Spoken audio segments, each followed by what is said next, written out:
Hello बाबा, कहाँ हैं आप? गुड़िया, मैं ऑफिस में हूँ। क्या हुआ? पापा, आज जल्दी घर आ जाएं। मुझे अपने फ्रेंड आमिर के साथ 14 अगस्त की शॉपिंग करने जाना है।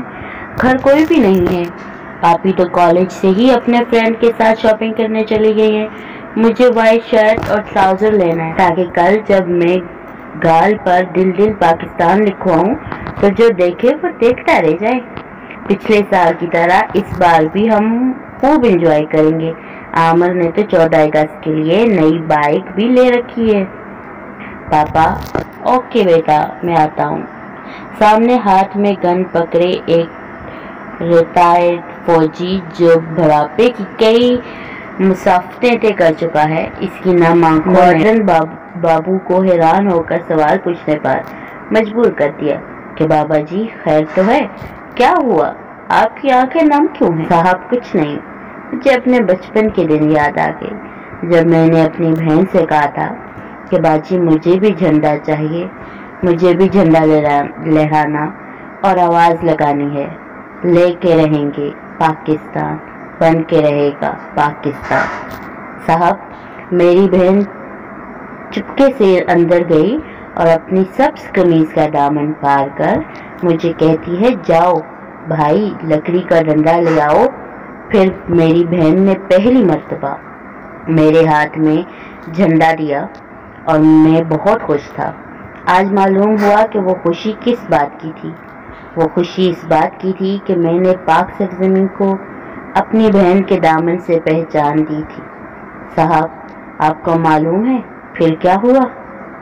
हमारे मोहल्ले पर हिंदुओं ने हमला कर दिया और मेरी बहन की इज्जत लूट ली और इसे साथ लेके 2 दिन बाद हमें अपनी बहन खेतों से मिली तो वो ज़हनी तवाज़ुन खो बैठी थी और इसकी ज़बान पर एक ही नारा था, बन के रहेगा पाकिस्तान, हम लेके रहेंगे पाकिस्तान।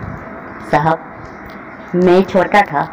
मैं सारी रात अपनी बहन से लिपट कर रोता रहा और रात को किसी पहर हमारे मामू लोग आए और मेरी बहन को कहीं ले गए। मैं और मेरे चाचू सुबह होने से पहले ही अपना घर छोड़ चुके थे।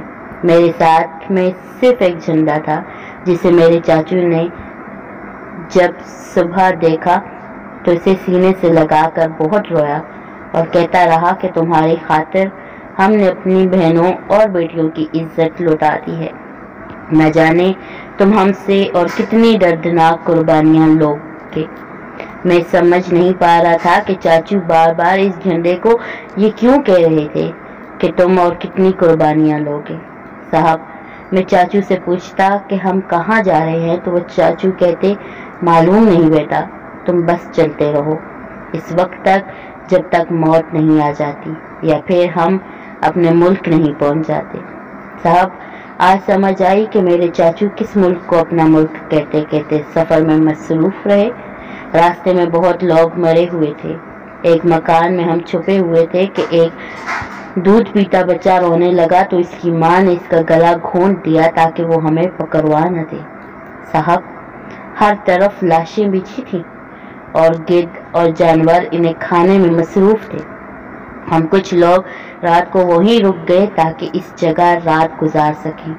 और साहब, मालूम है आपको सारी रात मेरे चाचू क्या करते रहे? सारी रात मेरे औरतों की लाशों पर मुर्दों के बदन से कपड़े फाड़ कर डालते रहे और रोते रहे और जागते रहे कि जानवर मुसलमान माओं बहनों बेटियों की लाशों की बेहुरमती न कर सकें। और इस दौरान न जाने कब इनकी आंख लग गई। वो थोड़ी देर ही सोए कि फिर रात को उठकर सफ़र शुरू कर दिया। जब मेरे चाचू इस पाकिस्तान में पहुंचे तो मेरी बहन के दामन और पाकिस्तान के सादे झंडे को हर वक्त चूमते रहते थे, यहाँ तक कि इस दुनिया से रुखसत हो गए। मालूम है साहब कि हमारे चाचू क्या कहा करते थे? जब भी कोई शख्स भारत की बात करता तो आप रोने लग जाते और कहते कि खुदा के लिए इस मुल्क का नाम मत लो जिससे पाकिस्तान की कीमत हमसे, हमारी माओं बहनों और बेटियों की इज्जत लूट कर वसूल की। साहब, देखो ना, جن عزتوں کو بچانے کے لیے ہماری ماؤں اور بہنوں نے کنووں میں چھلانگیں لگا دی، انہیں ہمارے آج کی بیٹیاں سرے عام نیلام کرتی پھر رہی ہیں۔ انہیں کون بتائے کہ اس پاکستان کو حاصل کرنے کا مقصد اپنی عزت لٹا کر اپنی بیٹیوں کی عزت محفوظ کرنا تھا۔ کاش میں انہیں اپنی بہن کا پھٹا دامن دکھا پاتا، کاش۔ اللہ اکبر، اللہ اکبر، الحمدللہ رب العالمین۔